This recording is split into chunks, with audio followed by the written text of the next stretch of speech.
Okay, today we are going to discuss the actual technique of Vipassana meditation. The theory behind this is observe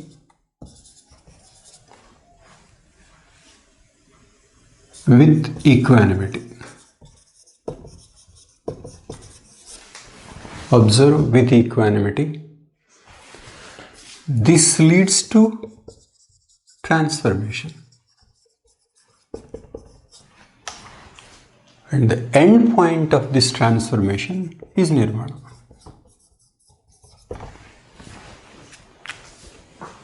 This we can say is the essence of Vipassana meditation. Observation with equanimity leading to transformation, and end point is nirvana. And here it is supposed to be even the things of mind to the extent of covering even the unconscious, that's deep mind, like this, showing mind as a pot. So like this, thoughts come like this. Observe.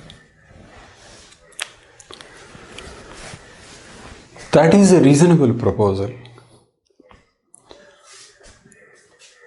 but when a student sits for meditation, then he is asked to do something which is completely strange. I am calling it strange.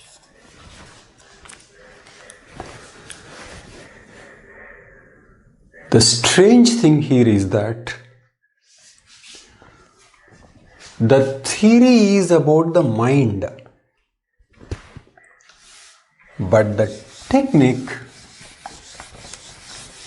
is about the body.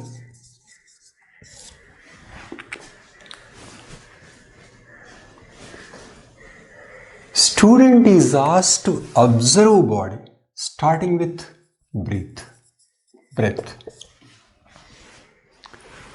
Breath in, breath out.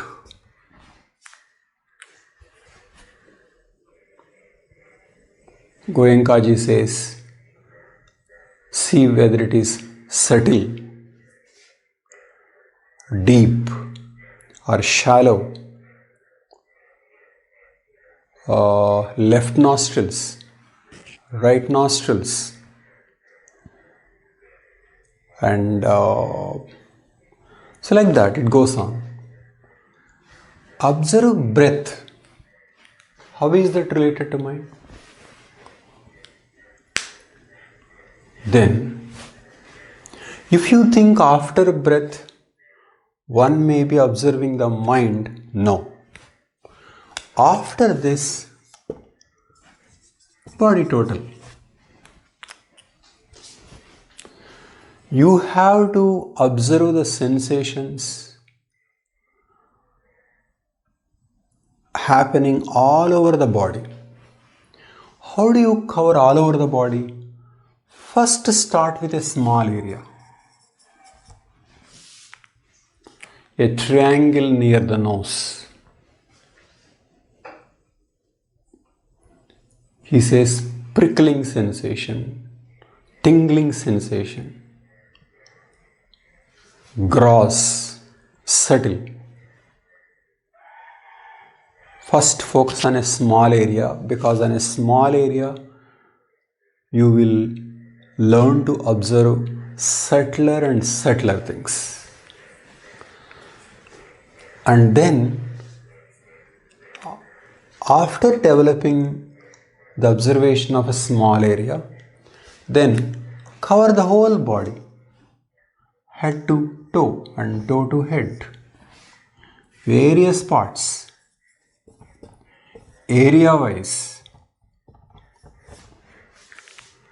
Like area wise scanning of the entire body, bit by bit, in one direction and then other direction, in an orderly way. If you are observing this side and the sensation is on some other side, just don't jump to this sensation. You can, but then come back to the side, come back to the place that is under the target. So, this is how you cover the body, and you be observant of more and more or subtler and subtler things. But what happens when you are observing the body? Definitely, thoughts keep coming from mind.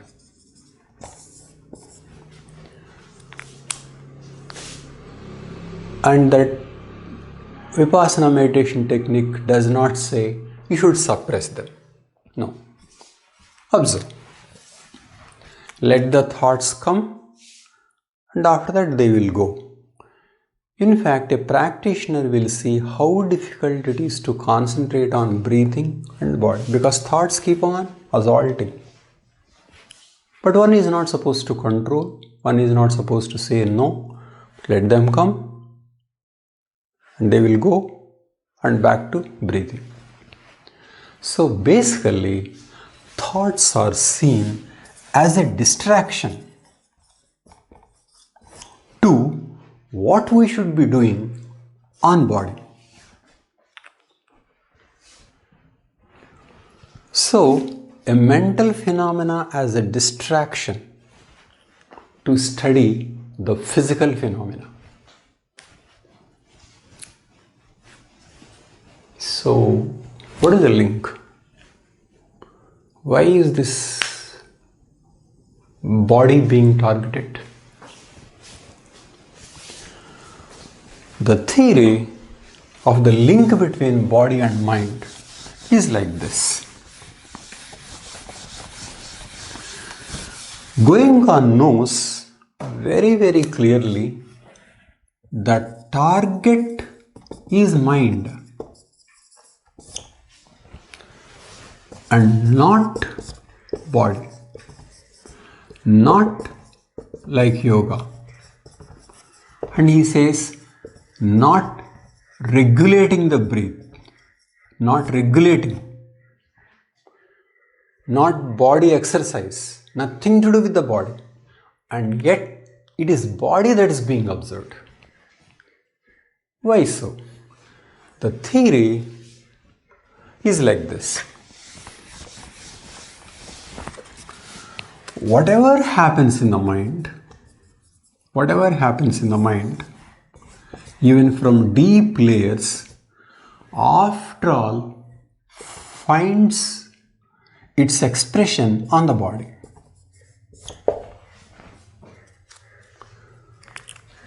So any thought finally is expressed on the body. Thought may arise here. Remember, one is sitting, one is not out, so he is not coming across any dangerous things. So it's essentially when one is sitting for meditation, and what kind of thoughts one sees. It is about memory related thoughts. It is about past and future. Okay, even if there is a fear, it is about something that may happen. So it is all memory related hopes and fears. So hope is a plus and fear is a minus. All these, even deep fears, will finally be expressed in on body. So observe. So in that way, equanimous observation of body sensation is equated with the equanimous observation of mind. After all, what is there in the mind? Even deep childhood fears will finally be expressed on body. So, if there is a deep fear somewhere in the mind, at unconscious layers, in Vipassana meditation, that will come out and you can see the sensation on your toe.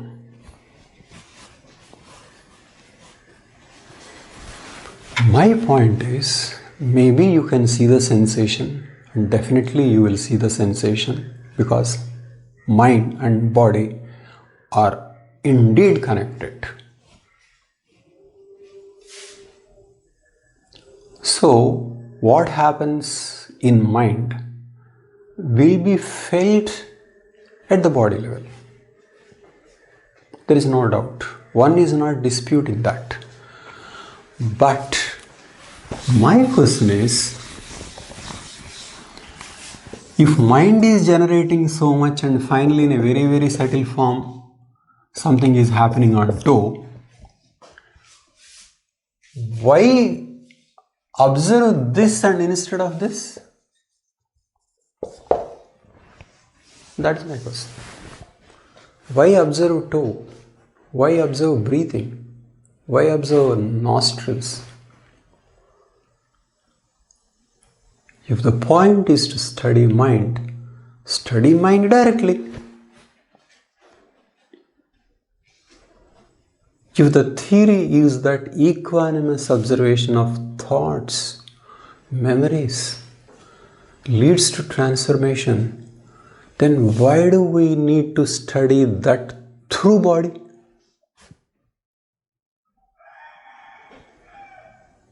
I don't see any rationale at all.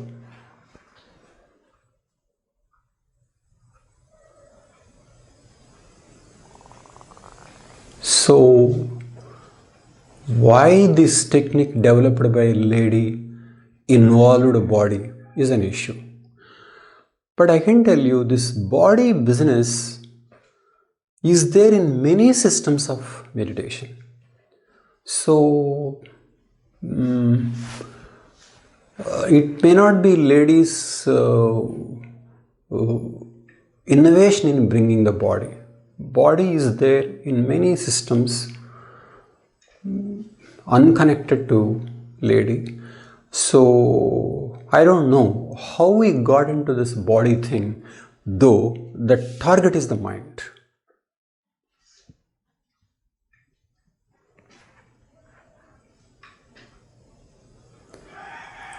Why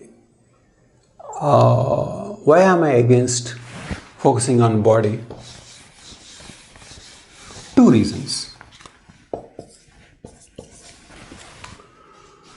See, at a mind level, so much is happening. If so much is happening like this, but when it comes to body level, only small is happening. It's like this. The drama is taking place here, not on the body. It is a minor reflection of what is going on in the mind is felt at the body level. So it is easier to observe this, and why this at all? Why do you have to observe subtler and subtler things here when major events are taking place here? In a pond, somebody is throwing stones here, major sensations here. So if you want to study what kind of stones are being dropped, you study here. But in a distant place in a pond, you will see some subtler sensations, subtler waves here. But why study here when you can study this? Body and mind are related, but study of mind gives bigger, more dramatic data, because that is where it is happening. Okay, especially when one is doing the meditation. Of course, when one is walking and you come across a snake, immediately body reacts, and later you will know that you got scared of snake.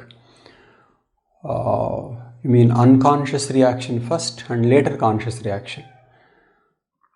But we are not experiencing such a thing in meditation session. Our memories are essentially past and future oriented, and they are giving fears and hopes. So observe mind directly. That's one. Second thing is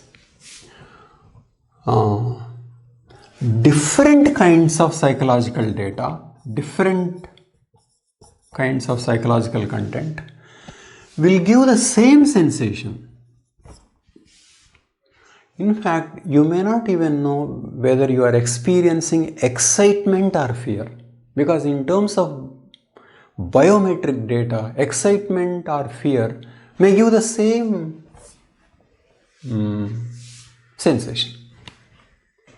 So it means here it may be A, B, C, D different, but all will give something like M. Same. A will give M, B will give M, C will give M, D will give M. So you miss to understand how these things are happening. Why fear happens is different from why excitement happens, but fear and excitement may give rise to same sensation.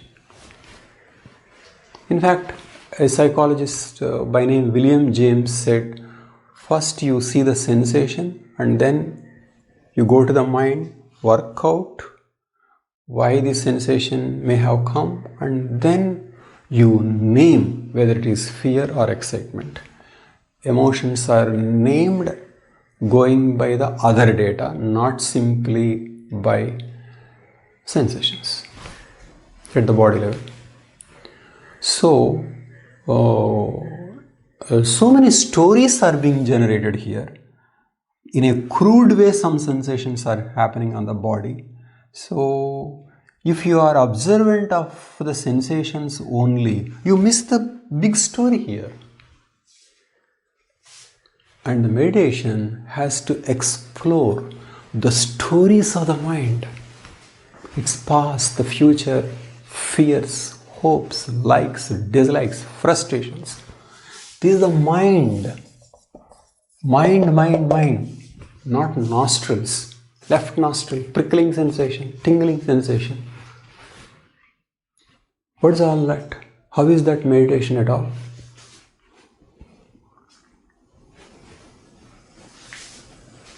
Meditation should be to probe the deepest layers of the mind in the most direct way possible. So study the unconscious through a toe is a ridiculous proposal. And attributing this thing came from Buddha through preservation, by preserving it for 2500 years, is doesn't make sense. Okay, so I would say this technique is wrong. Mind should be observed through mind and not through body. Some people might say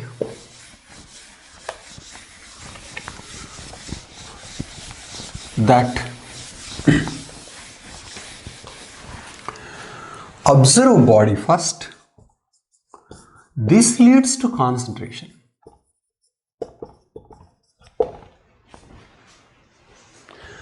And use this concentration to study mind. This is one. Body observation is easy. That leads to concentration. Then observe mind. Okay. So, in this way you develop calmness concentration, and then you use the concentration. But if there is a problem in concentration on your body, and you want to overcome, you can do that beginning with the mind. Observe your thought. You will see that you are not able to observe your thought. Mind is going into some other direction.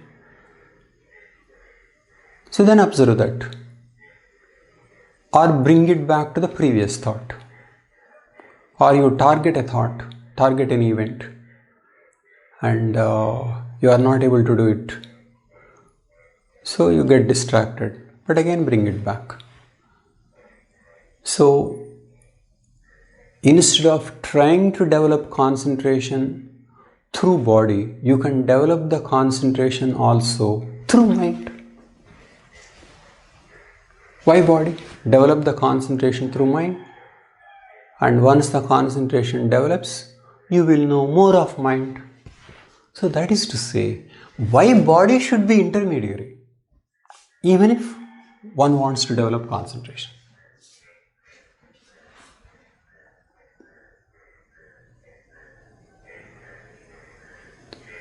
I would say concentrating on the body may be more difficult than concentrating on the mind, because there is so much of drama happening in the mind.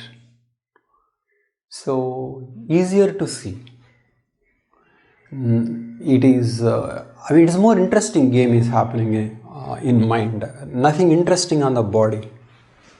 So it is easier to concentrate, and more importantly, that we are not able to concentrate, or to which thought we are going, which thought is a distraction, which thought is what we want to focus, and when there are no thoughts, all that is study of the mind, and any study of the mind helps transformation. So which means this equation is wrong.